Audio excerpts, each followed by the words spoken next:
Corinne Jacquet, le retour, c'est la deuxième fois que vous nous rendez visite, Corinne. Oui. Et puis en préparant cette petite séquence, on disait, mais d'abord, alors je vais vous laisser démarrer le timing. Ouais, Oh, c'est yes. 5 minutes. Allez. Attention, je peux y aller à Ouais, qui? C'est bon? on y va.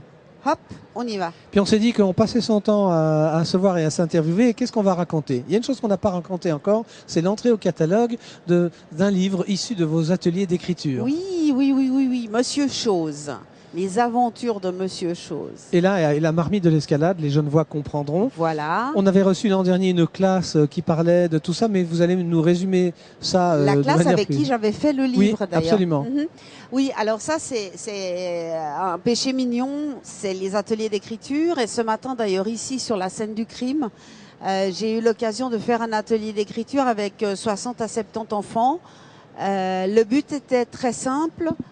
Essayer de concocter un fait divers en l'espace d'1 heure, le construire, qui, quoi, comment, où, quand, pourquoi.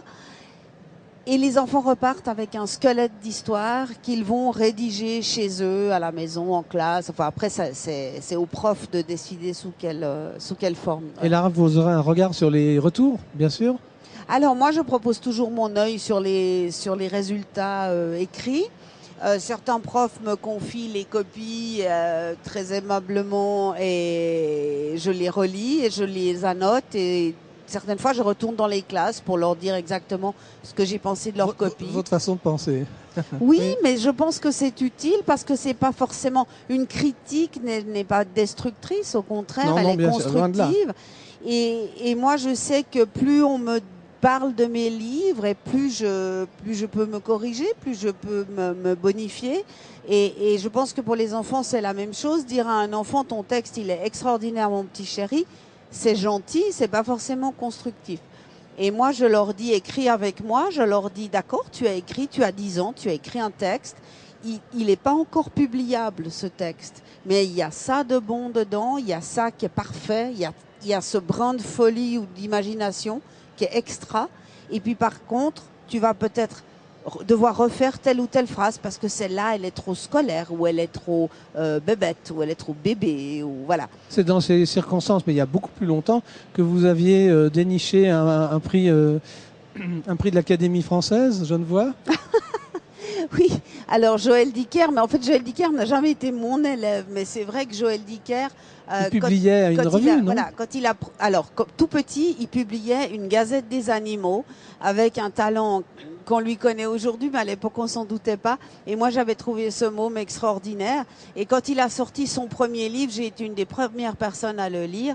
Et c'est vrai que il m'a émerveillée. Et d'ailleurs, je vous avais... J'ai été la deuxième personne à le lire. J'avais intimé l'ordre à Daniel de lire ce livre, qui a d'ailleurs été très rapidement au écoutez, catalogue de France Loisirs. Pour être très honnête, on avait vendu 28 livres avant l'affaire Joël Dicker. Hein, pour rappelez-moi le titre, j'ai du mal. La vérité sur l'affaire. Non, l'autre. Le dernier jour de nos pères. Les derniers jours de nos pères. Et dès que l'affaire Joël Dicker a émergé, voilà, on a sifflé les stocks et les 300 exemplaires sont partis.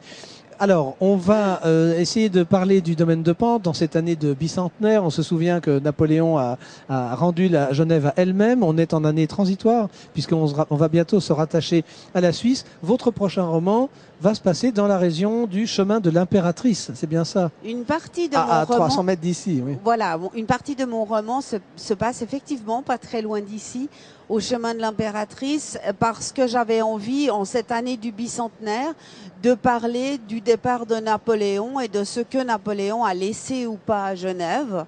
Et j'ai découvert qu'il y avait notamment des souterrains genevois qui étaient restés à l'état d'abandon dans Genève depuis cette époque-là. Et j'ai eu envie, en tant qu'auteur de romans policiers, d'y dessiner une histoire ou une Ça se passe à l'époque de Napoléon? On est encore en 1800 et quelques? Alors ça se passe entre les deux, c'est-à-dire qu'on a à la fois le langage d'une personne qui vivait à l'époque de Napoléon et dont on retrouve le journal et qui est l'ancêtre d'une personne à qui il arrive les soucis d'aujourd'hui. Vous savez quel est l'avantage d'Internet? C'est que vous pouvez réécouter ce que vous avez dit pour qu'on comprenne qui est la personne qui a écrit à l'époque. C'est pas facile. C'est pas facile. Non, mais c'est exprès parce que si je vous raconte tout maintenant, vous n'allez pas vendre mon livre après. On a dit qu'on savait pas de quoi on allait parler. On sait de quoi on parle. Ça va sortir mais quand on ça? sait Pour pas le prochain de quoi on salon? parle, Non, donc c'est toujours. Oui. On a compris que ça se passait vers le chemin de l'Impératrice, vers le Grand Saconnet. Voilà. On a une histoire en 2014, L'ombre de l'aigle. Oui. Et 200 ans plus tôt. Des personnages qui sont concernés par certains mystères dans les sous-sols de Genève. Et ces mystères remontent à l'année où Napoléon est parti de Genève en 1814.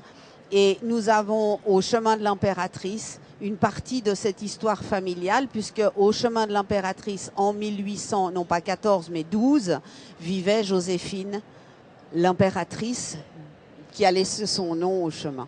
Voilà, ce chemin monte de la route suisse jusqu'à la route de Prégny. Exactement. C'est une toute petite route qui passe totalement inaperçue. Et qui est à sens interdit depuis pratiquement les 2 tiers. Mais sur laquelle on peut se balader assez agréablement. Absolument. Et surtout dans le parc du château de Pan, voilà, qui le parc est une aux biches, promenade extraordinaire. Donc on imagine qu'on risque de trouver des cadavres dans cette région. Merci pour cette visite, c'est la dernière. Si jamais on est là jusqu'à dimanche, s'il y a de la lumière, n'hésitez pas. Je repasse par là. Si vous vous ennuyez, on peut reparler de la dame qui écrivait. Oui, c'est toujours un plaisir. Et puis c'est comme ça qu'on scelle 15 ans d'amitié.